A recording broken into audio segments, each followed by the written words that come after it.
오늘 하나님께서 주시는 말씀은 하박국서 2장 1절에서 4절까지 말씀입니다. 저와 여러분이 합독해서, 우리 4절밖에 안 되니까 합독해서 함께 읽겠습니다. 시작. 내가 내 파수하는 곳에 서며 성루에 서리라. 그가 내게 무엇이라 말씀하실는지 기다리고 바라보며 나의 질문에 대하여 어떻게 대답하실는지 보리라 하였더니, 여호와께서 내게 대답하여 이르시되, 너는 이 묵시를 기록하여 판에 명백히 새기되 달려가면서도 읽을 수 있게 하라.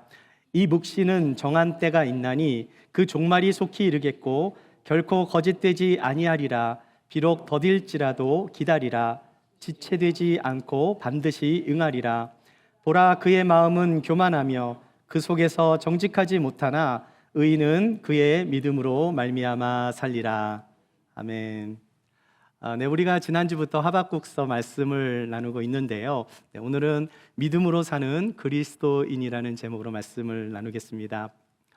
여러분, 믿음으로 산다는 것이 뭡니까? 믿음으로 산다는 것.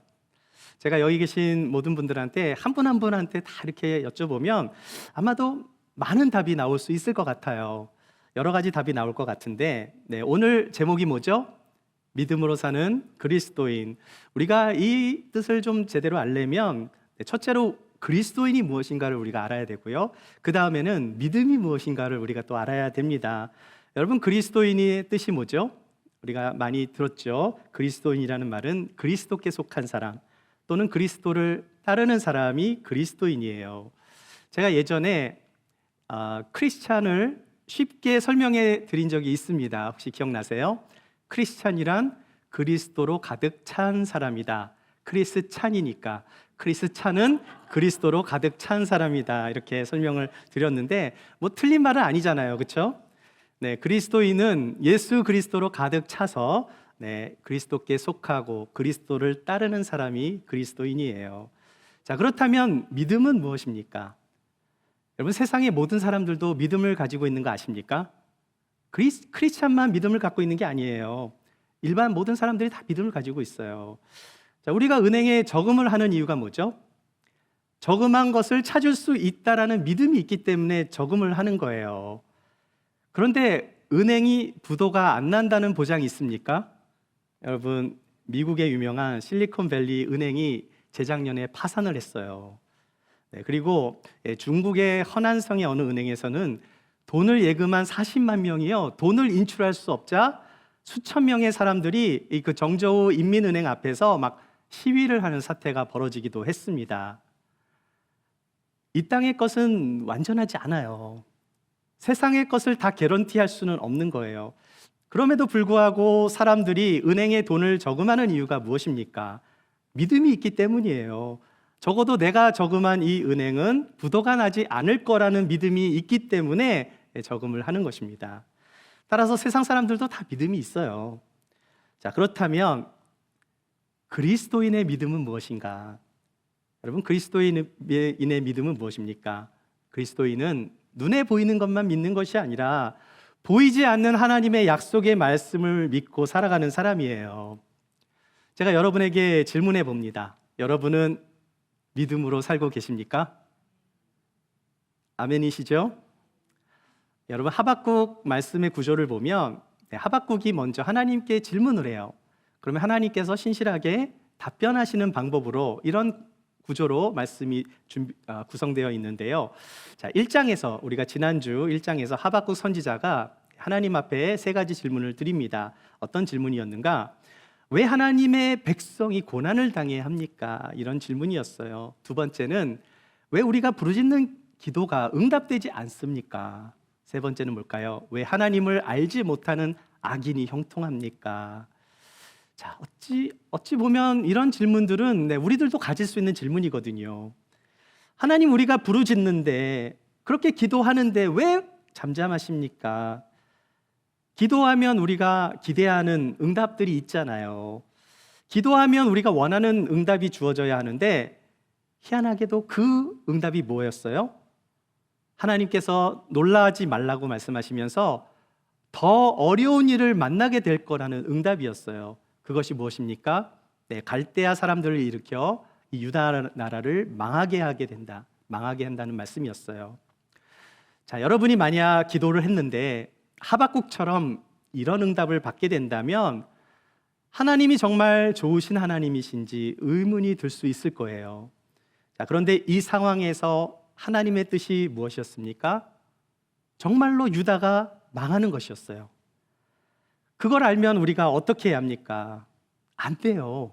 보통 크리스찬이라면 이런 이야기를 들었을 때 안 됩니다. 하나님 망하지 않게 해주세요.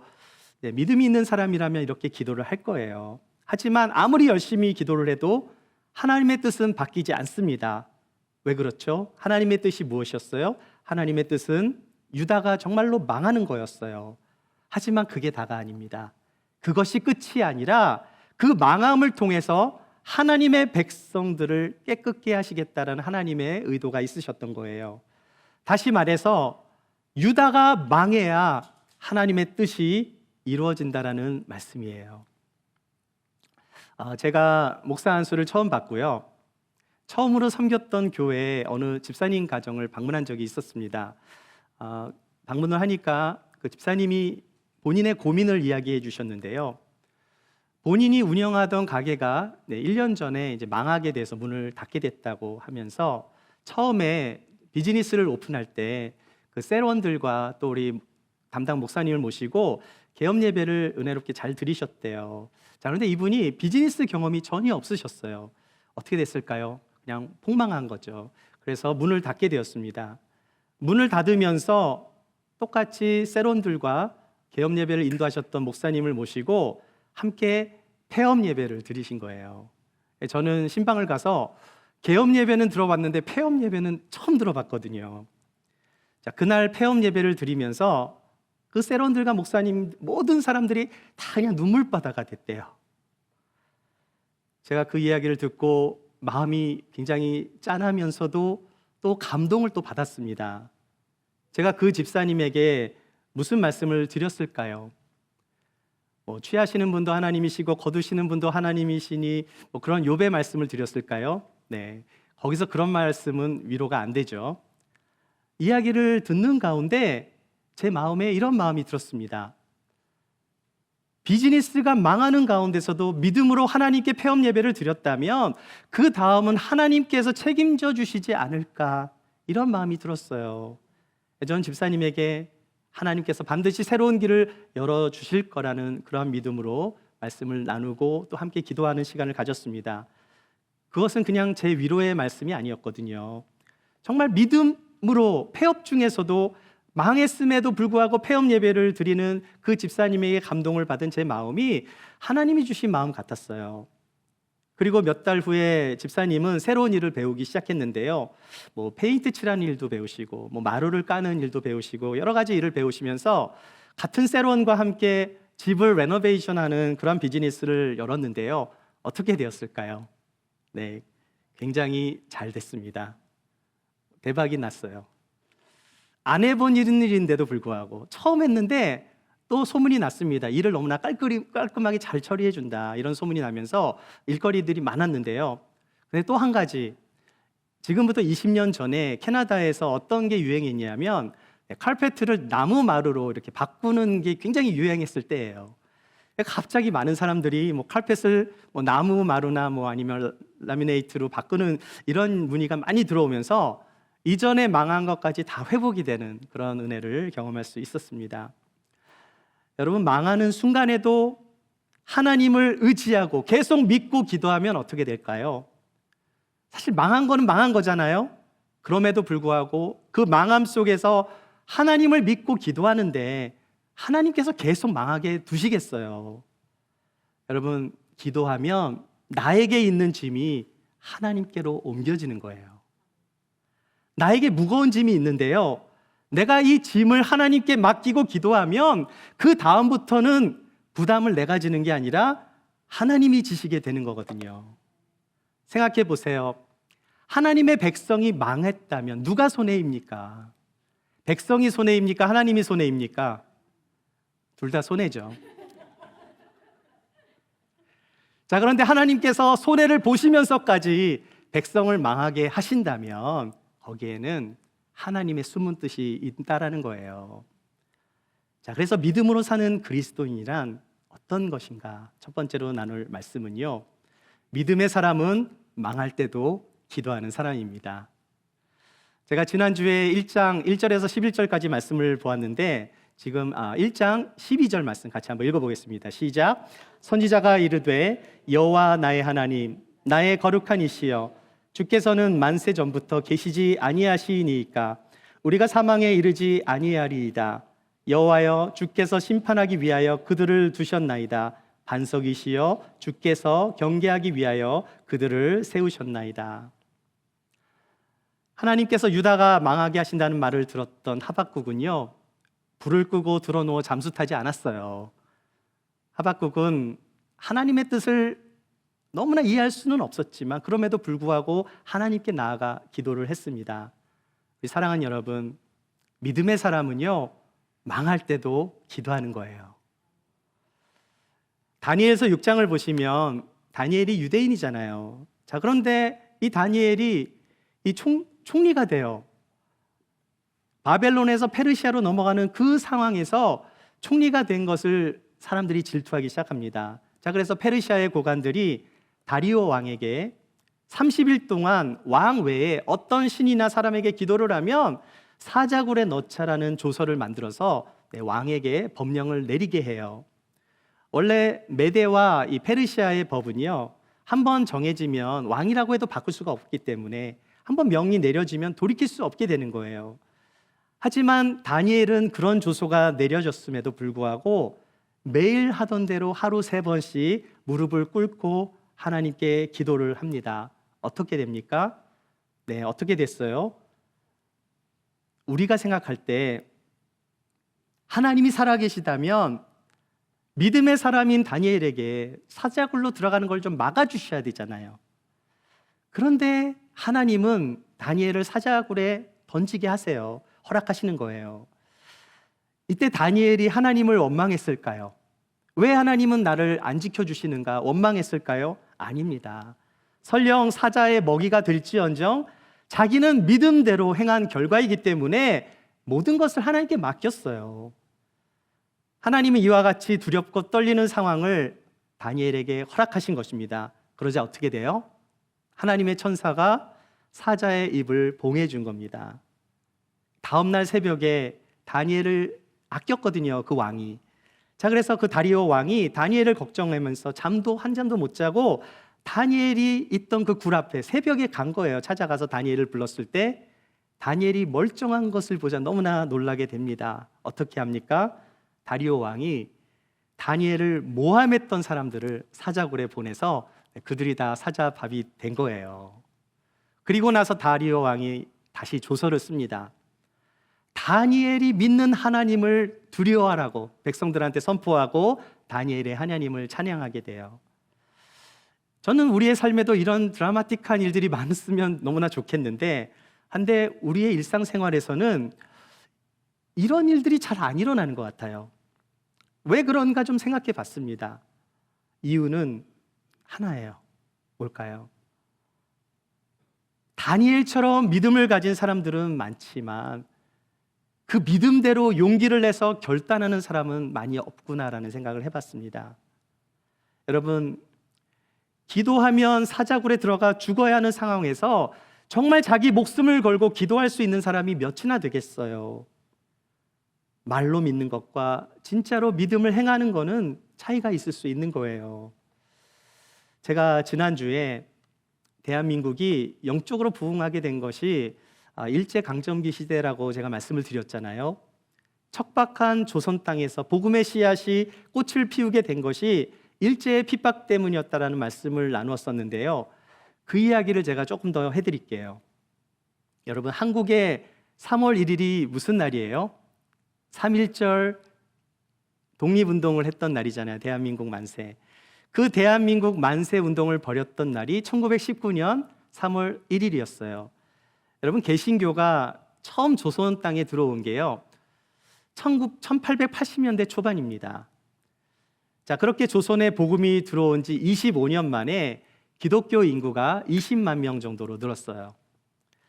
20만 명 하니까 굉장히 많아 보이죠. 그 당시 조선의 인구가 한 1,700만 명으로 보거든요.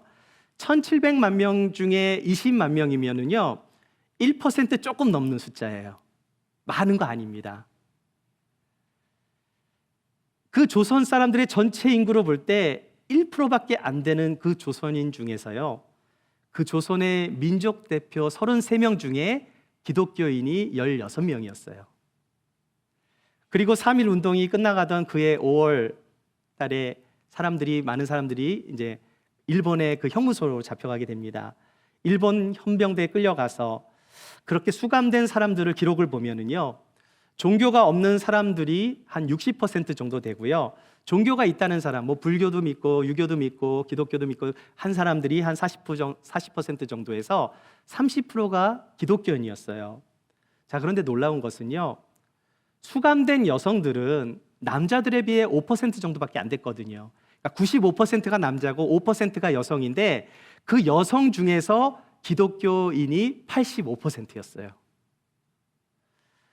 이들은 모두 자유와 평등을 위해서 대한독립 만세를 외치다 일본 헌병대에 붙잡혀서 고초를 당했던 사람들이에요.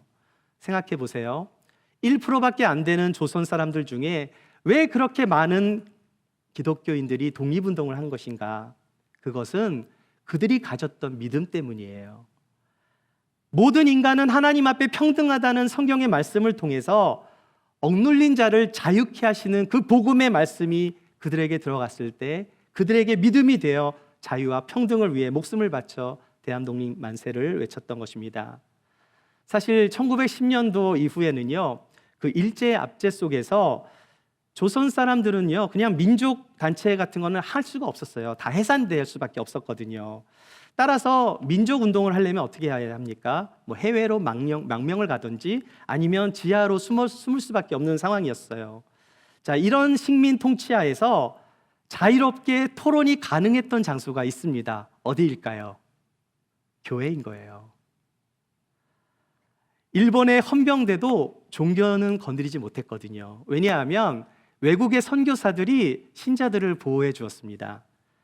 민족주의 단체가 사라진 상황에서 자유롭게 복음을 듣고 기도하며 민족의 아픔을 나눌 수 있는 유일한 공간이 교회였어요. 자, 그래서 기독교는 일제의 탄압 속에서 계속 성장할 수 있었고요.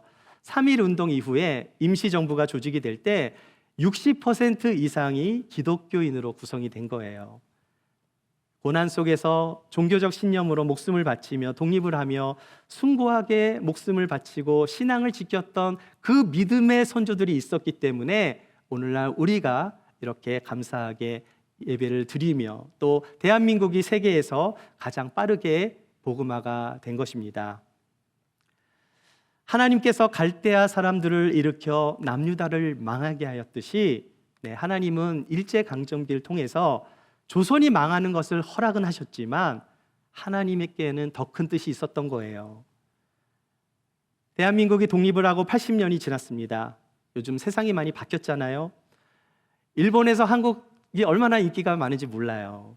제 아내가 다과를 준비하기 위해서 어제 말트를 갔는데요, 사람들이 거의 다 외국인이더래요.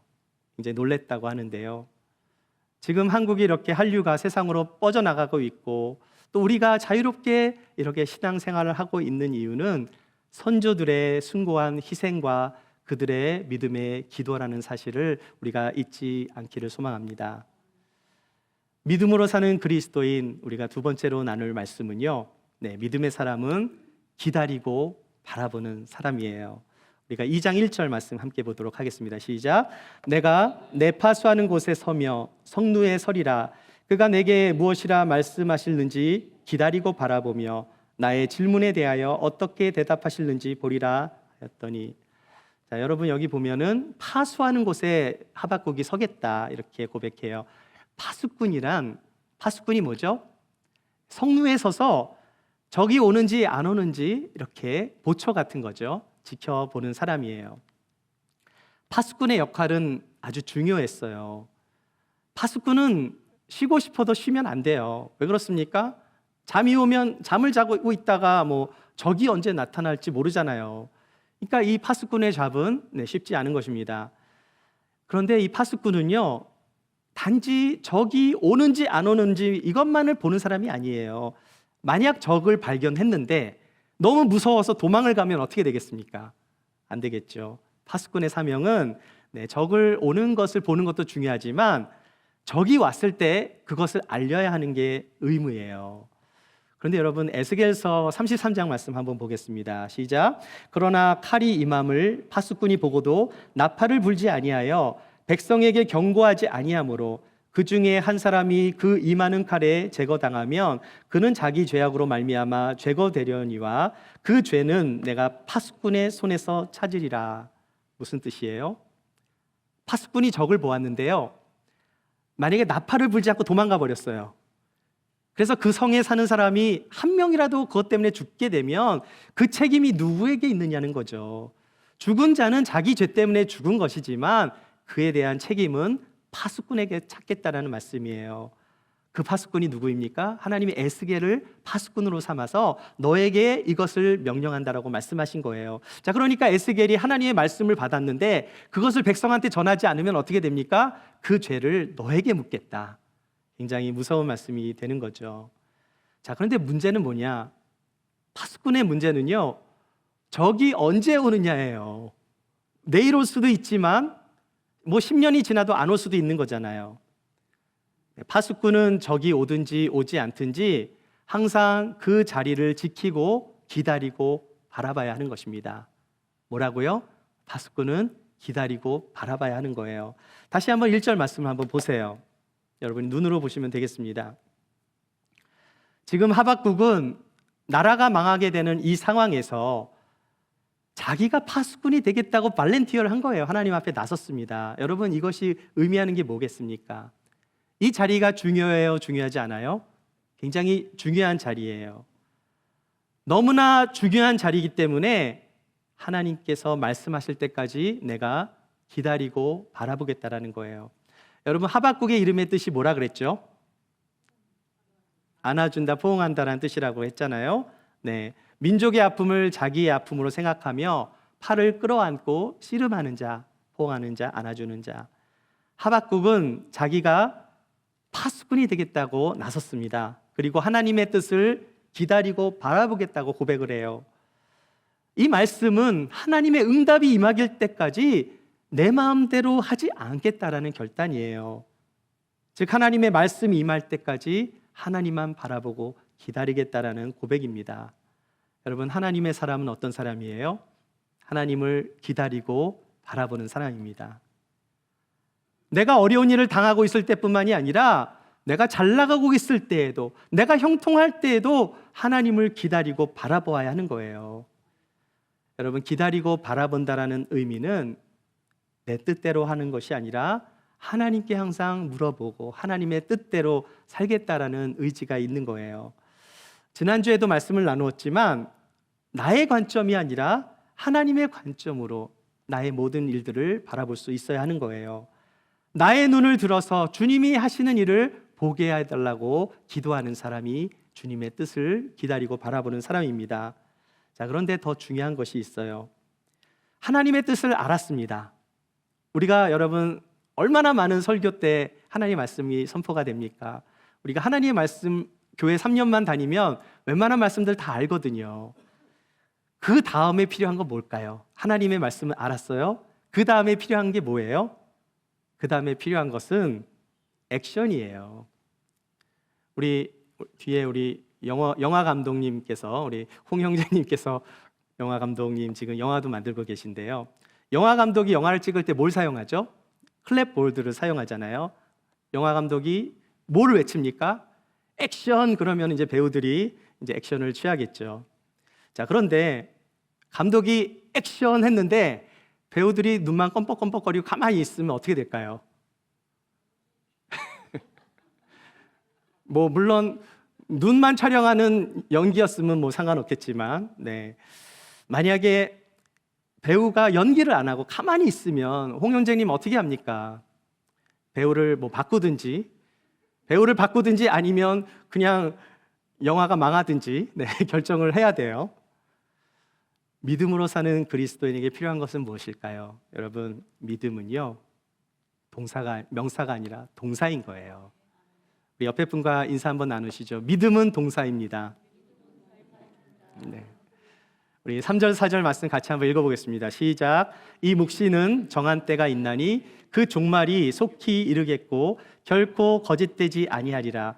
비록 더딜지라도 기다리라. 지체되지 않고 반드시 응하리라. 보라, 그의 마음은 교만하며 그 속에서 정직하지 못하나 의인은 그의 믿음으로 말미암아 살리라. 아멘. 우리 사랑하는 여러분, 의인은 믿음으로 말미암아 사는 거예요. 자, 그런데 믿음으로 산다라는 것이 무엇인가요? 믿음으로 산다라는 것은 명사가 아니라 동사로 사는 거예요. 믿음은 동사다라는 책을 쓰신 조성원 목사님은 서울의 아주 가난한 달동네, 그 달동네에서 개척교회를 하시는 목사님의 셋째 아들로 태어났습니다. 어릴 때부터 어려운 환경 속에서 묵묵히 개척교회를 하시는 아버지를 많이 원망하면서 자라셨대요. 과연 하나님은 살아계신가요? 내 삶의 목적은 무엇인가?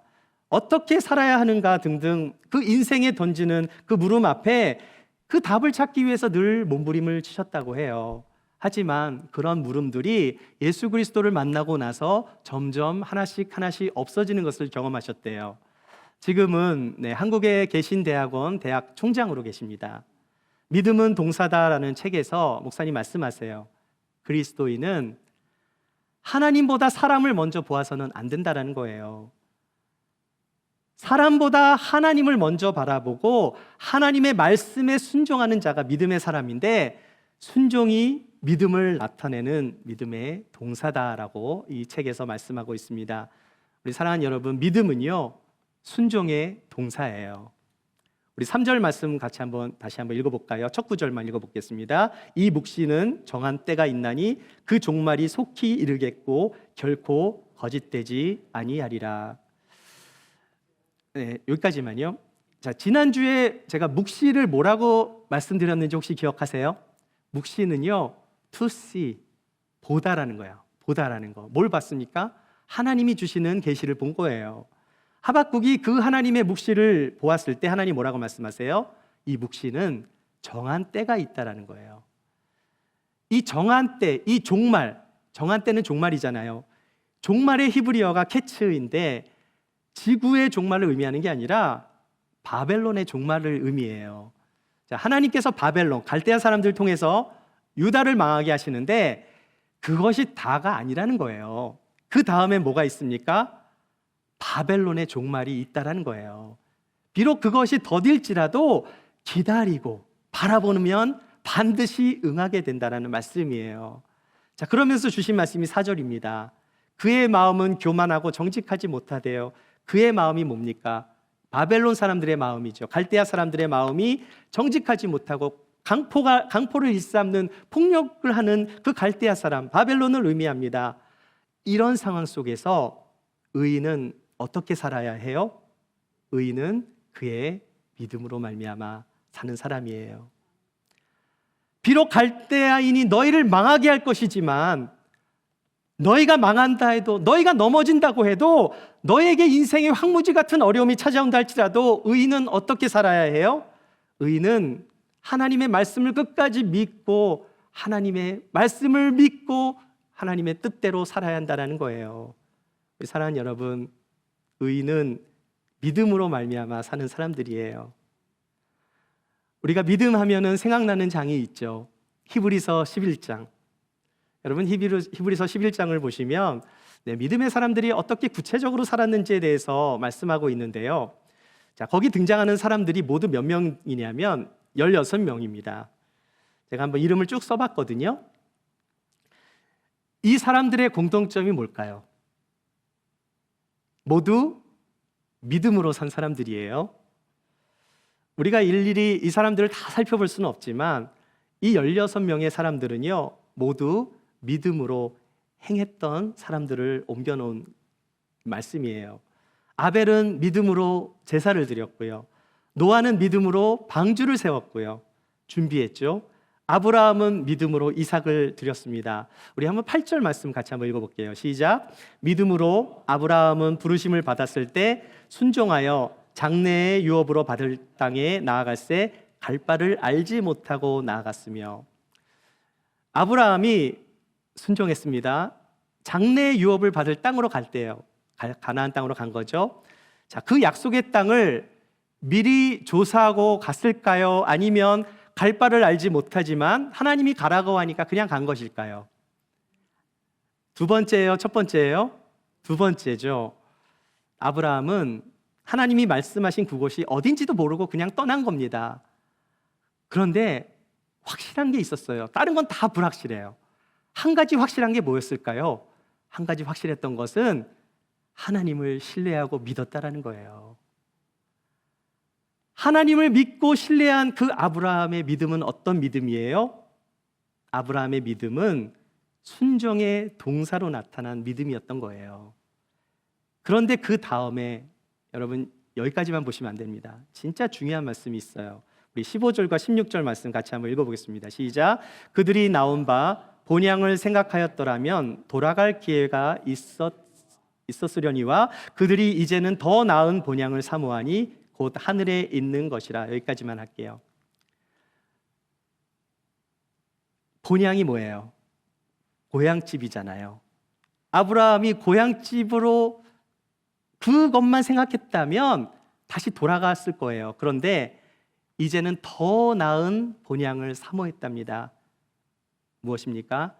하늘에 있는 것이라고 말씀하고 있어요. 아브라함, 이삭, 야곱, 요셉 이 모두는 믿음의 조상들이잖아요. 아브라함은 믿음으로 반응해서 본향집인 갈대아 우르를 떠나 가나안 땅에 도착했습니다. 여러분 고향은 항상 그리운 법이잖아요. 우리 이민 생활하면서 고향이 그립습니까? 안 그립습니까? 그리울 때 많잖아요. 자, 그런데 이들이 만약 과거의 삶에만 미련을 두었다면 다시 고향으로 돌아갈 수도 있겠지만 그렇게 하지 않았다라는 거예요. 왜 그렇습니까? 더 나은 본향이 있음을 알았기 때문이에요. 그들이 사모하는 진짜 본향은 어디에 있습니까? 더 나은 본향이란 하늘에 있다라고 말씀하고 있는 거예요. 우리 사랑하는 여러분, 우리에게는 돌아갈 본향집이 있습니다. 눈에 보이는 본향집은 한국일 수도 있겠죠. 그러나 우리의 영원한 본향집은 하늘에 준비가 되어 있음을 믿으시기 바랍니다. 그런데 믿음의 사람들은 이미 약속으로 그 본향집을 선물로 받은 사람들이에요. 우리는 더 나은 본향집이 우리에게 주어졌기 때문에 뒤로 돌아가서는 안 되는 거예요. 믿음으로 산다라는 것은 하나님의 나라를 이 땅 가운데 확장하며 주님께서 맡겨주신 인생을 살아가는 거예요. 더 나은 본향집을 향하여 내 인생을 하나님의 말씀 위에 두고 사는 삶, 이것이 바로 믿음으로 사는 사람인 것입니다. 여러분 중에 이민 생활이 힘드신 분들도 계실 거예요. 몸이 아프신 분들도 계시고요. 또 말 못할 사정들이 다 있습니다. 경제적으로 어려운 분들, 관계에 어려움이 있으신 분들, 정말 누군가가 알면 안 되는 일들. 그러나 아무리 힘들고 어려워도 꼭 잊지 말아야 할 것이 있어요. 무엇입니까? 그것은 의인은 믿음으로 말미암아 사는 거예요. 그 믿음의 사람은 명사로 살아가는 것이 아니라 동사로 살아가는 것입니다. 그 믿음은 가만히 있는 죽은 믿음이 아니라 살아있는 믿음의 동사가 되어야 하는 거예요.